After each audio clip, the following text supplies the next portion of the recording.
For months, fans had been asking the same question: where is CanYaman? The actor who once dominated every headline, every screen, every red carpet, suddenly vanished. No statements. No interviews. No explanations. Just silence. But tonight, that silence finally broke. In an exclusive interview that no one saw coming, CanYaman sat down under dim studio lights, his expression calm yet heavy, as if he had been carrying words for far too long. "I stayed quiet because I needed to," he began. "Sometimes silence isn't weakness. It's protection." From that moment, the world knew this wasn't going to be just another celebrity talk. This was going to be his truth. The cameras captured every flicker of emotion in his eyes. He wasn't the polished, unshakable man from magazine covers. He looked human. Tired. Honest. He spoke of the rumors, the endless speculation, the noise that surrounded his name, relationships, projects, conflicts, love. "People forget," he said softly, "that I'm not a character in a show. I'm a man trying to live a life that feels real." As he spoke, clips of his career flashed across the screen: Orkensi Kus, Biola Kumayel Mer, international premieres, roaring crowds of fans. But behind those flashes of glamour, there was always one thing missing: peace. "I reached a point where everything felt like performance," he admitted. "Even when I smiled, it wasn't always real. I didn't recognize myself anymore." The interviewer leaned forward. Was it fame? Or was it love? Can hesitated. That pause was enough to set social media on fire. He smiled faintly, the kind of smile that hides more than it reveals. "Maybe both," he said. "Because sometimes the two destroy each other." The studio fell silent. Even through the screen, viewers could feel the weight of his words. For years, people had painted stories about his relationships, who he loved, who he lost, who he might still care for. But this was different. There was no denial, no deflection. Only acceptance. He continued, "When you give everything to the world, there's not much left for the person you love. And when the world starts talking louder than your heart, you lose something that can't be replaced." It wasn't a name, but everyone knew who he meant. As the interview ended, the final shot lingered on his face. No background music, no fade out, just his quiet, reflective gaze. He looked like a man who had finally said what he'd been holding in for years. When the clip hit social media, within minutes #CanYamanTruth trended worldwide. Fans flooded the comments: "Finally, the Real can speaks. You can feel his pain. He didn't name her, but we all know." The silence was over. But the storm had just begun. The days following CanYaman's interview were chaos. Every tabloid, every entertainment site, every YouTube commentator had something to say. Some claimed it was about her, others said it was about his past, or even a betrayal on set. But what none of them understood was that for the first time, Can wasn't acting. A few days later, the full interview was released, the uncut version. In it, the questions grew sharper, and so did his answers. "You've been accused of arrogance, of cutting people off, of isolating yourself from the media. What really happened, Can?" He leaned forward, his hands clasped together, eyes fixed on the floor for a moment before answering. "You know what happens when people talk too much about you? You stop recognizing yourself in their words. So I decided to stop feeding the noise." His voice didn't rise, it didn't need to. It was calm, deliberate, piercing. He continued, "Every rumor, every misunderstanding, it starts small. But the moment you try to explain, people twist it into something new. So I stopped explaining. Not because I didn't care, but because it stopped mattering who was right." The interviewer nodded cautiously. "But don't you think that silence gave others the chance to define your story?" Can smiled faintly, a smile that carried both pride and regret. "Maybe. But I'd rather be misunderstood for my silence than lose myself trying to be understood." That single line exploded across the internet. #CanYaman silence trended within hours. Even journalists who had criticized him before began to write differently, calling it the most honest interview of his career. Then came the part that no one expected. When asked about love, the question everyone had been waiting for, he hesitated. His eyes softened. The tension in his jaw eased. And for a moment, he looked vulnerable. "They say love and fame don't mix," the interviewer said carefully. "Do you agree?"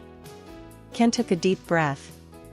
Love doesn't survive when it's watched by millions. It suffocates. What was real becomes performance. What was private becomes property. And suddenly, you find yourself protecting what used to be yours. The room went silent. The interviewer didn't need to mention a name, everyone watching already knew who he was talking about. He continued, "I'm not going to talk about anyone specifically. But I will say this, not everything you lose is meant to be forgotten. Some things you keep, quietly, because they made you who you are." It wasn't an apology. It wasn't a confession. It was closure, spoken like a man who had carried too much for too long. The segment ended with the host asking one last question: "If you could go back and change anything, would you?" Ken looked straight into the camera. His eyes glistened, but his voice remained steady.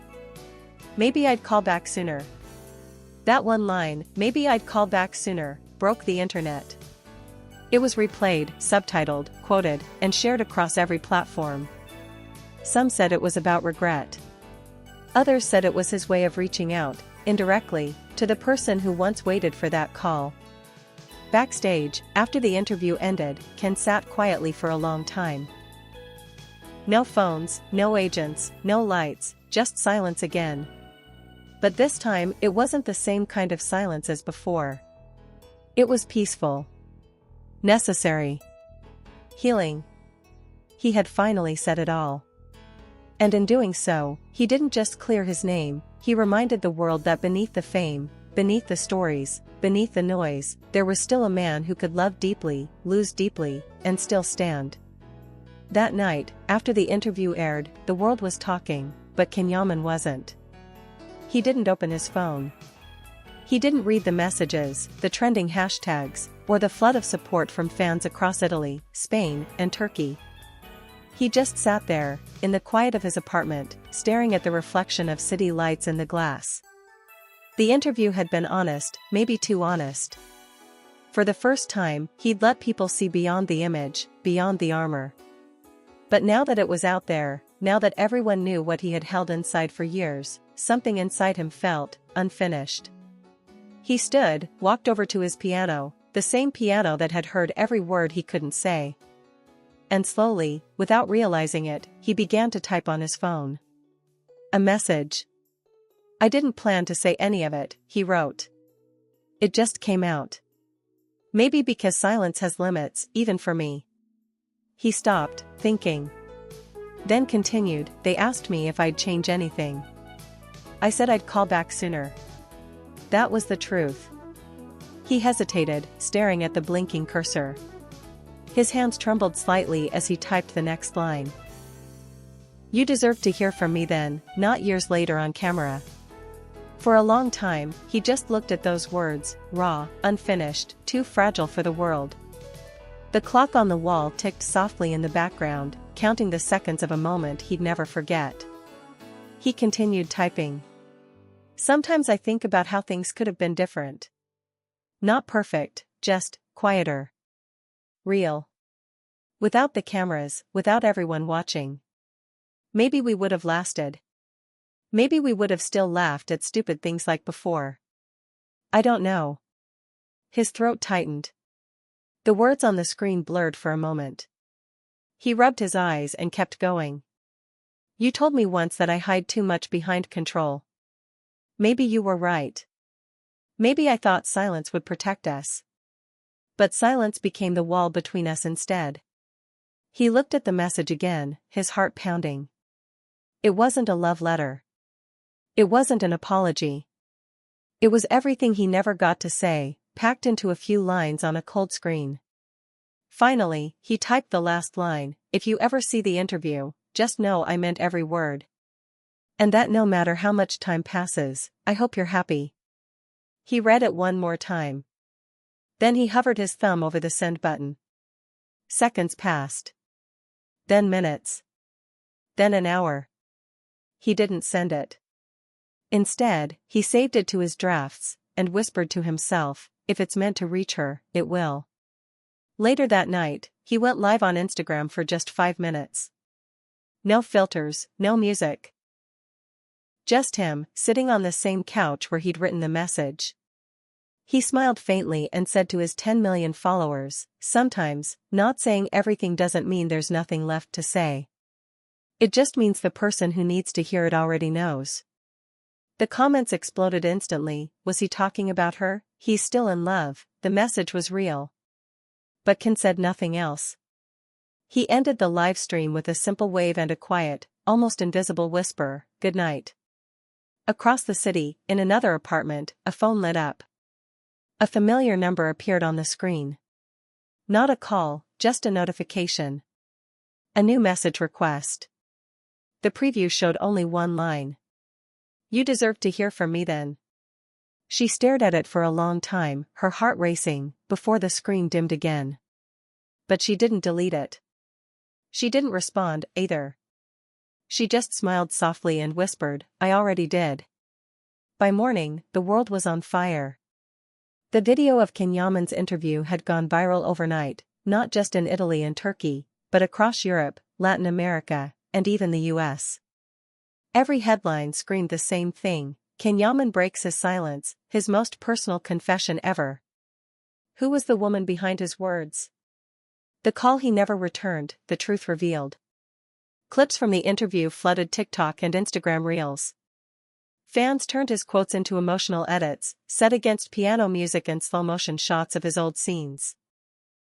The internet was overflowing with speculation. Everyone thought they knew who he was talking about. Some were certain it was Demet Özdemir, others swore it was Sarah Bluma, while a few whispered about a mystery love the public had never seen. But for Can, it didn't matter. Because for the first time in years, the noise outside didn't feel like chaos, it felt like release. He wasn't hiding anymore. At first, he avoided reading the articles, but even he couldn't escape them. His phone buzzed nonstop, journalists, friends, producers, even people from his past reaching out. But one message stood out among them all, from his old manager, who had known him before fame. "You finally spoke like yourself again." The boy from Istanbul, not the star from TV. Ken smiled faintly at that line. It was true.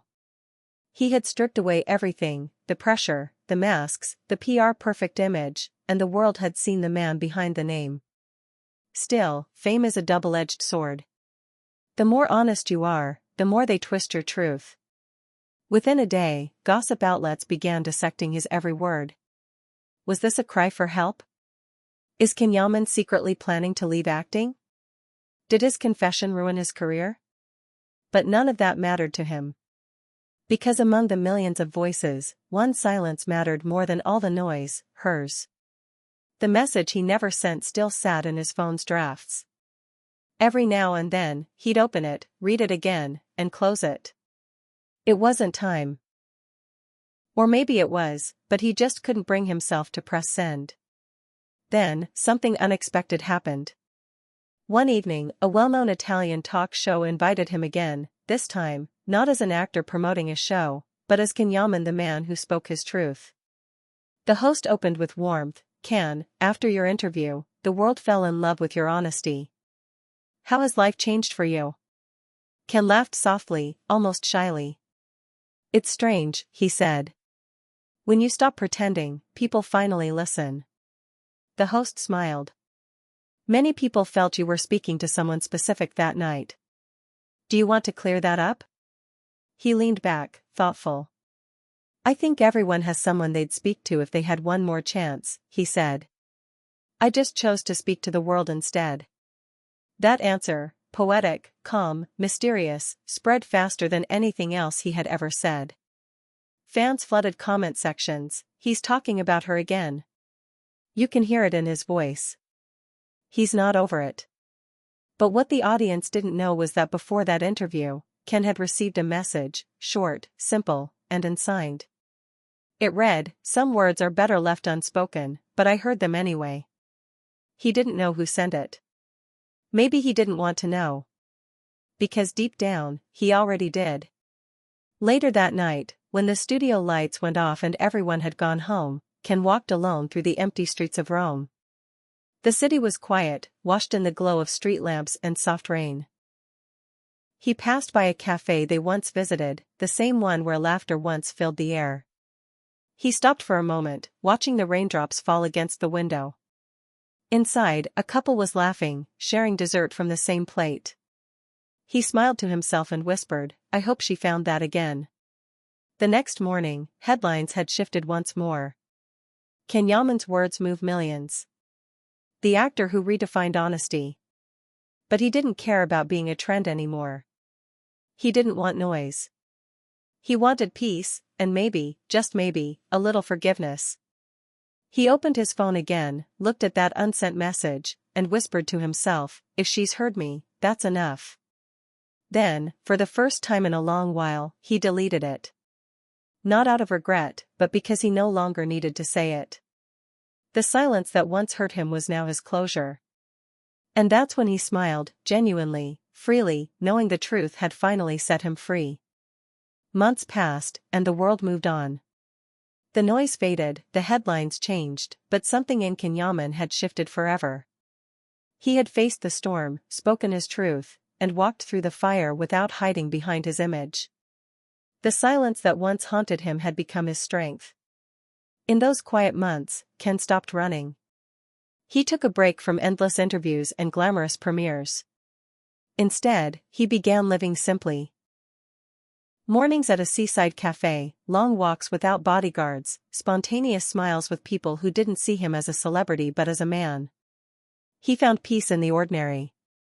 Sometimes, fans still stopped him in the streets of Rome, holding out their phones and asking about that interview, the one that changed everything. He always smiled and said, it wasn't about ending anything. It was about beginning again. And he meant it. Because behind the myth, behind the headlines, there was a man who had rediscovered himself, not through fame, but through honesty. One evening, after months away from the public eye, Ken returned to the same TV studio where his confession had begun. The host greeted him warmly. "Ken, last time you were here, the world was stunned by your words. People still quote them. How does it feel, knowing you've touched so many?" He smiled humbly. "It feels like I finally spoke as myself. Not the actor. Not the character. Just the man." The host leaned forward, curious. "Do you regret anything you said?" He shook his head. "No. Because for the first time I didn't speak to be understood, I spoke to be free." There was silence in the studio again, the same kind of silence that had started everything. Only this time, it wasn't heavy. It was peaceful. As the show ended, Ken looked into the camera and said something that would stay with everyone who watched: "We all wear masks. But if you spend too long pretending, you forget who you are." I almost did. So this is me, without the mask. Without the noise. Just a man who made mistakes, learned from them, and still believes in love. It was simple. Honest. Beautiful. The clip went viral once more, but this time, not because of scandal or mystery. It spread because people saw something rare in him, truth. That night, after the show, Ken went back to his apartment. He poured himself a glass of wine, stepped onto his balcony, and watched the lights of the city. Below him, the streets were alive, laughter, music, life, and for once, he didn't feel apart from it. He picked up his phone, scrolled through old photos, and stopped at one, a picture from years ago. 2 smiles. 1 story. He didn't cry this time. He just whispered softly, "Thank you for being the reason I found myself again." Then he turned off the phone, placed it face down on the table, and let the silence fill the room. But it wasn't the kind of silence that kept him trapped. It was the kind that heals. The next morning, as the sun rose over Rome, he began writing again. Not for a show, not for fame, for himself. Pages of thoughts, memories, lessons. It was the beginning of something new, his own book, his own story, told his way. And on the first page, he wrote only one sentence: the truth will always find its voice, even after the silence.